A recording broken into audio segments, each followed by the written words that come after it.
Time for our next guest, who is about to reveal secrets hidden in the afterlife.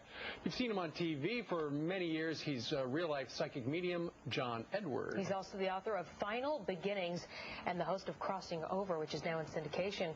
John, good to have you back with us. Thank you. It's good to see you guys again. It's like my family. Before we talk about what you are most famous for, we noticed that you've got a book that's coming out, and it takes a look at 6 years post 9/11. Now, have you sensed what's going to happen, or is this complete fiction? It's complete fiction. Everybody keeps saying to me, are these predictions? I'm like, no, these are not predictions. But my co-author, Natasha Stonoff, she's a journalist, and she and I have worked together before, and we talked about elements of being a New Yorker, dealing with September 11th, and what if you could have stopped it? Because people often ask me, did you know you were psychic? Did you know that was going to happen? I'm like, absolutely not. My standard answer is I put my wife on a plane September 11th to meet me in California, so no, I did not know anything about it.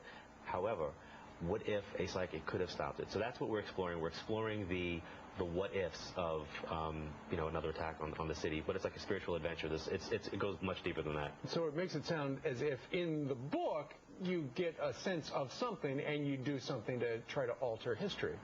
Yes, but it's like 8 lives that we're following, and it all culminates in one very big spiritual moment. In your private practice, while you're doing the show, I know it was extremely tough to keep up, but did you get a lot of people who lost people in 9/11 that looked for contact, and what was what were you able to give to them? I think with anybody, the first thing I say is that whether it was a September 11th passing or an Oklahoma City bombing passing, or it was a car accident or somebody whose mother died of lung cancer, every single event or personal tragedy that somebody goes through, that is their own personal September 11th.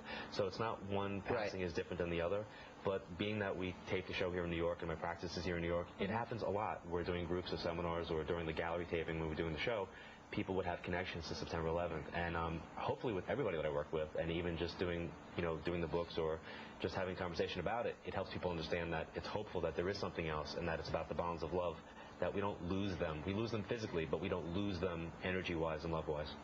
What do you say to the people who say you can't communicate with the dead? They don't talk to you. You're in it for the bucks. I don't say anything to them, because I really think that what they're doing is they're defining what they would be doing it for. So for me, after doing this for close to 20 years, it's like I know my motivation, and they don't know how many times I would lecture around the country to 16 people in Kansas City when nobody knew who the heck I was, and I flew myself there and I care about what I do because I know what it's like to lose people. So that's what I try to tap into when I'm lecturing, or if I'm having a conversation here or in a book or whatever, just to share the philosophy so that I can get people having their own dialogue in their own lives about the what ifs. Yeah.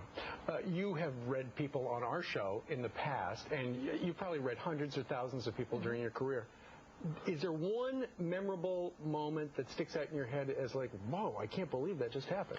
There's a lot of memorable moments, but one that I can think about was there was a family that I worked with on Crossing Over, and they lost their son in a sports tragedy where he was hit in the chest with a lacrosse ball and wound up passing, and this wound up coming through, and and as a result of that show and the attention that the Akampora Foundation has been able to get, for me to see how one little show and one little segment and this person's passing has affected changes in other people's lives, because they're able to stop that from happening in other people's lives. What percentage of people, this final question because we've got to go to a break, what percentage of people, when you connect with them that are on the other side, that you say are sad, that are unhappy that they passed? I can't give you a big percentage on that at all, because I think everybody they're coming through to show the opposite, that they are okay and that they're still connected, and that's what they want their family to know, that they're still around. And they don't have to go see a medium to find that out. They just have to have an open mind and experience it on their own. Well, go see a bookstore to buy his new one. It's called Final Beginnings. John Edward, who is not the running mate of John Kerry.